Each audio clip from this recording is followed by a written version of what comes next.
All right, I've removed the 4 screws, one in the front there, one in the front there, and then 2 in the back, and then the one screw that holds this dipstick on.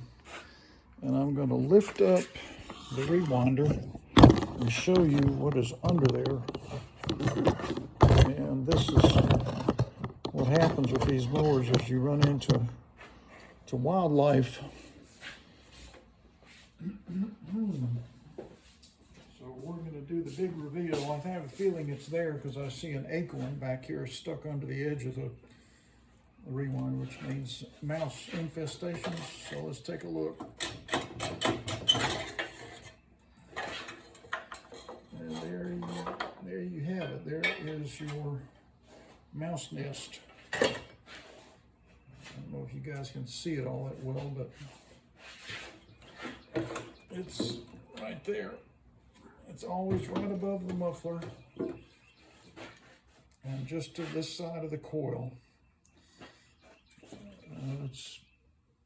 That's always where they build them. I don't know why. So we got to get that out of there and try not to get the hantavirus while we're doing it. So let me get some pliers, and I'm going to dump this into a plastic bag.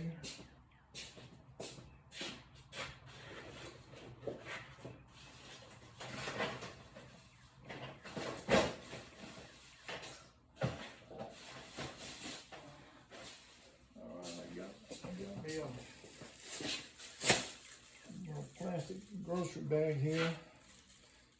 Hopefully I can get this sort of off in one big old piece. Nope. And they come off in several pieces. So when you get the needle nose pliers, that might do a better job.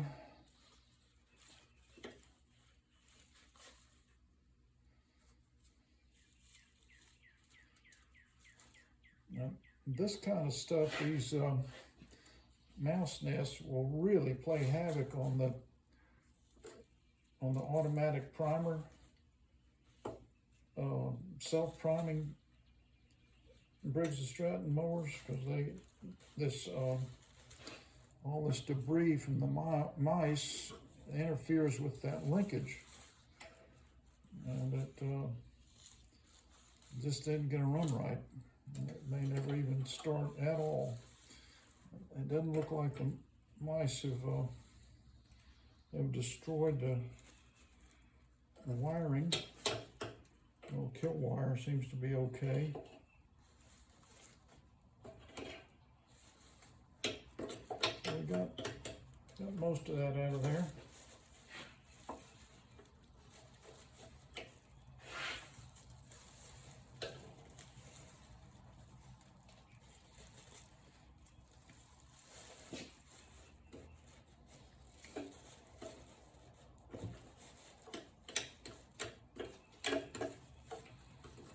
I don't see that the mice have done a lot of damage here, you know, where they chew wires and stuff. I've heard that they do that, but I rarely find that happens. Usually they just build their nest around whatever's there. Unless it stuck a stick down in there.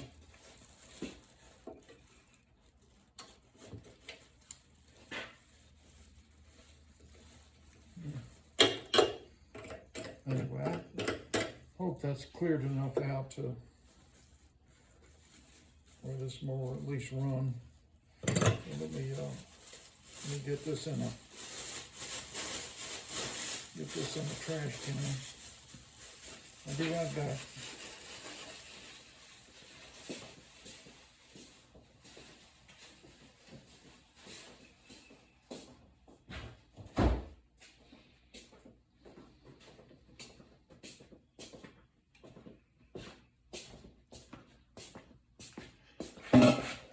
I'm going to go ahead and check the flywheel key since I've got the cover off. I might as well do that. So let me get my hearing protection on.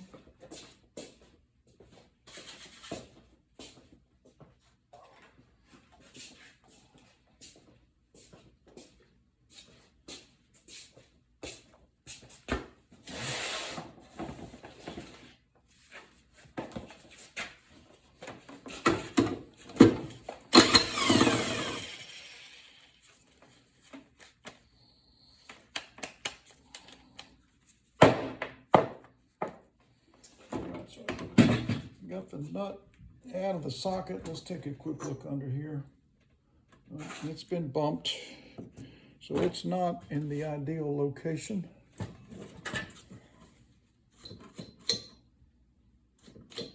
Let me show you what I mean by that.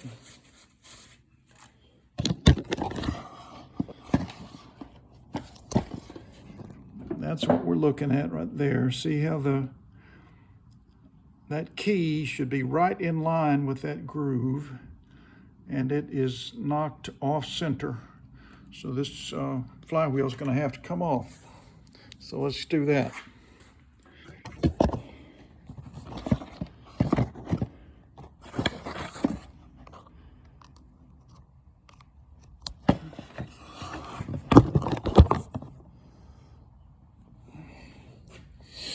Okay, so I'm going to spray some JB Blaster right there.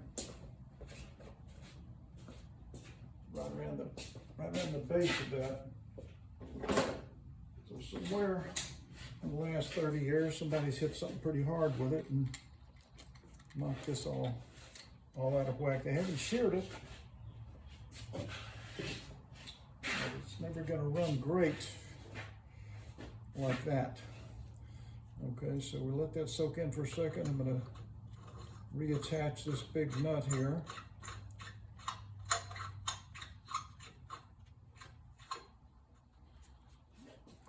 Now we need to take off the coil,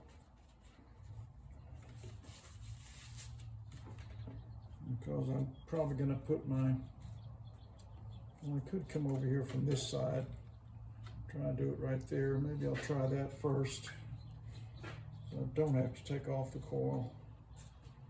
All right, I'm going to get a copper slug, hang on.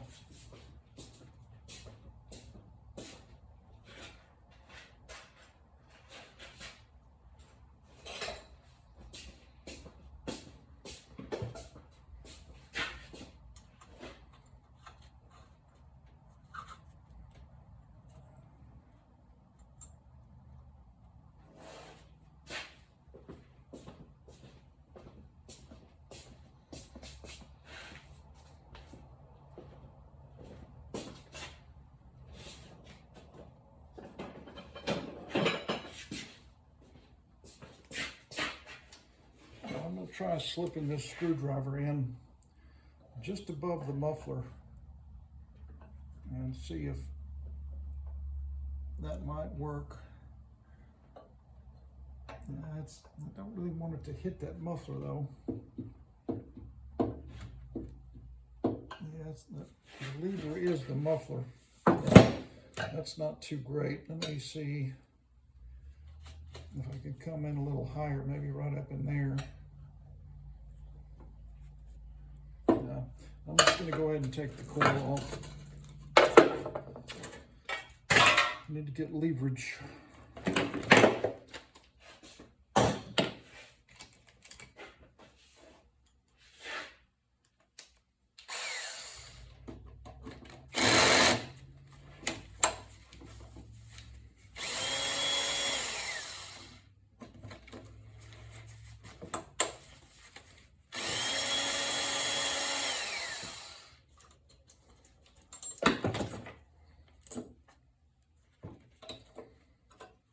Swing this coil out and away. I'm going to put the screws back in there where they were. I'm going to get a steel plate that I use just for this purpose and lay it right here on the engine head. That will give me the leverage I need without breaking this plastic manifold.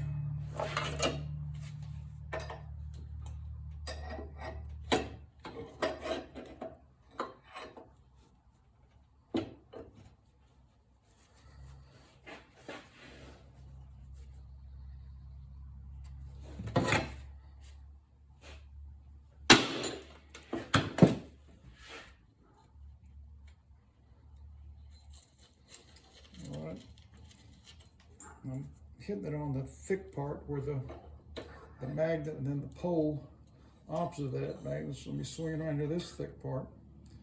And if these don't work, then I'll do the weaker parts of the flywheel.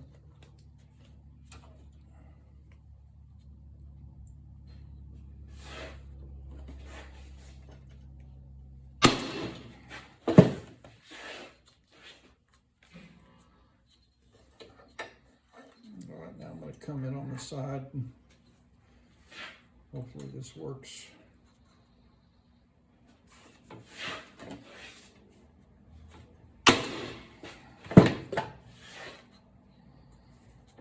Try the other side right there.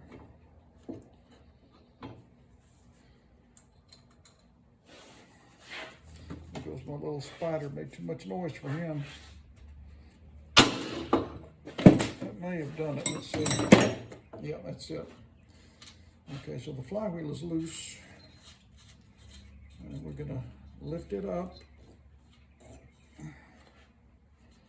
Those threads are a little tight. But we'll still get it off of there. There we go. Come on, you.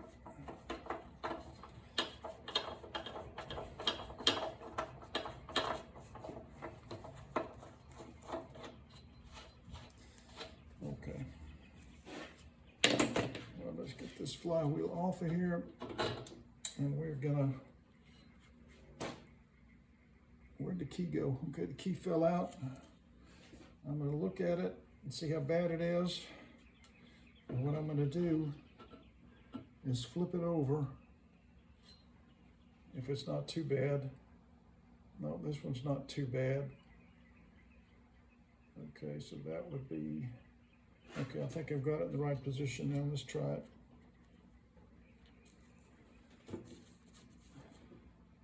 Okay, so there's your difference. Let me get the camera and I'll show you.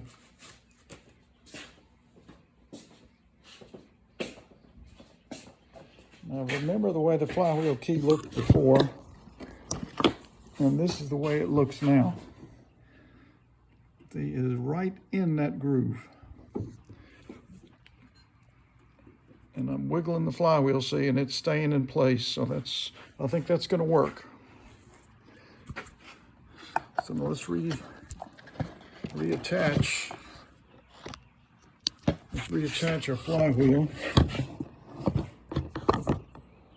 with that big nut. Then we can resume work on the carburetor.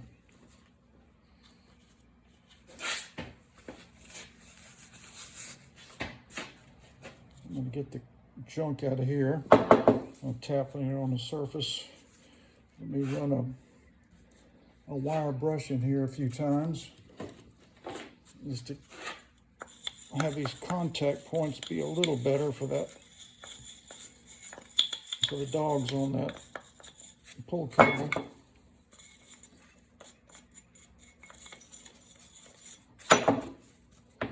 All right.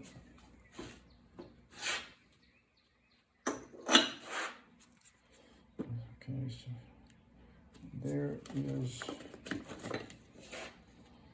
the nut that holds that on. Let's get that going on there.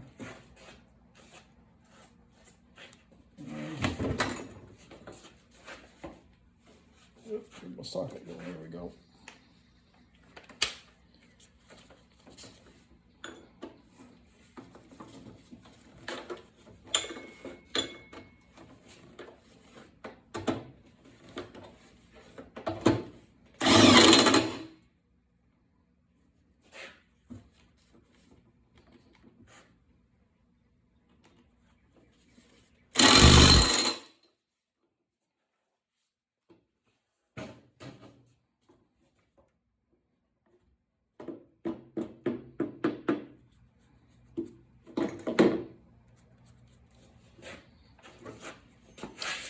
Okay, I'm going to go ahead and just install a new carburetor on here. I'll test that other one someday, but that's enough for now. So when you come back, I'll have the new carburetor on there, and all this put back together.